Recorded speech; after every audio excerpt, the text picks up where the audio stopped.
আসসালামু আলাইকুম। আশা করি সকলে ভালো আছেন। আমি আশারুল ইসলাম, সাথে আছে আরেকটি নতুন ভিডিও নিয়ে।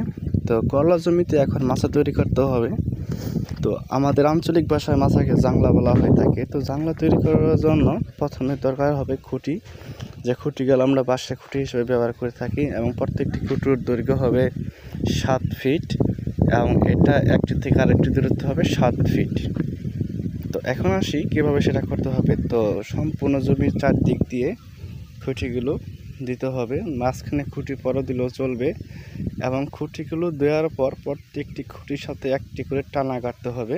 সেটা বাঁশ বা অন্য কিছু হলেও হবে, যেটার মাধ্যমে দড়ি বা যে তার টানা দিতে হবে প্রত্যেকটি খুঁটির সাথে, যাতে করে বট টান দেওয়ার সময় যাতে খুঁটিগুলো ভিতর দিকে না চলে যায়। তো আপনারা স্ক্রিনে দেখতে পাচ্ছেন যে প্রত্যেকটি খুঁটির সাথে একটি করে বাঁশ গাড়া হয়েছে। তো এই বাঁশ থেকে প্রত্যেকটি খুঁটির মাথা থেকে যে তার বা বর দিয়ে টানা দেওয়া হবে। আর বিশেষ করে কর্নার যে 4টি খুঁটি থাকবে একটি জমির, প্রত্যেকটি কর্নারের খুঁটি থেকে 3টি করে টানা দিতে হবে।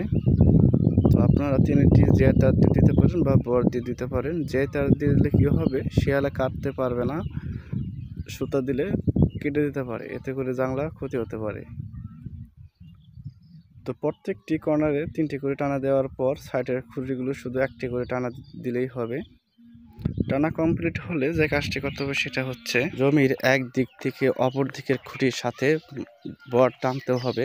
প্রত্যেকটি খুঁটির সাথেই বর টানতে হবে, অর্থাৎ পূব থেকে পশ্চিমে বর টানতে হবে এবং উত্তর থেকে দক্ষিণে বর টানতে হবে।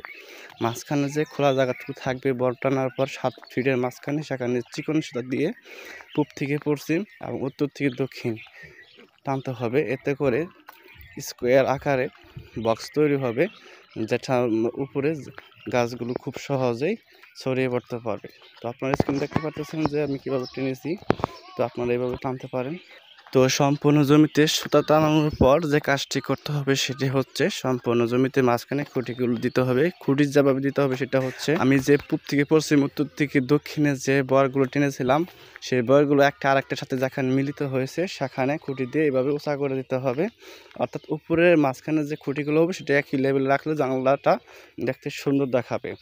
তো আমি আপনাদের ভালো করে দেখাচ্ছি, সেটা হচ্ছে যে দুটি বর যেখানে একখানে মিলিত হয়েছে সেখানে একটি খুঁটি দিয়ে উঁচা করে দেব।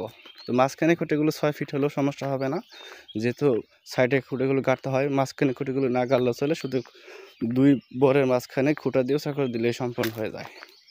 তো পরবর্তী ভিডিওটি পেতে চ্যানেলটি সাবস্ক্রাইব করে রাখবেন। Thank you for watching this video. আর পরবর্তী ভিডিওটি হবে সার প্রয়োগ 3য় dose. Thank you for watching this video.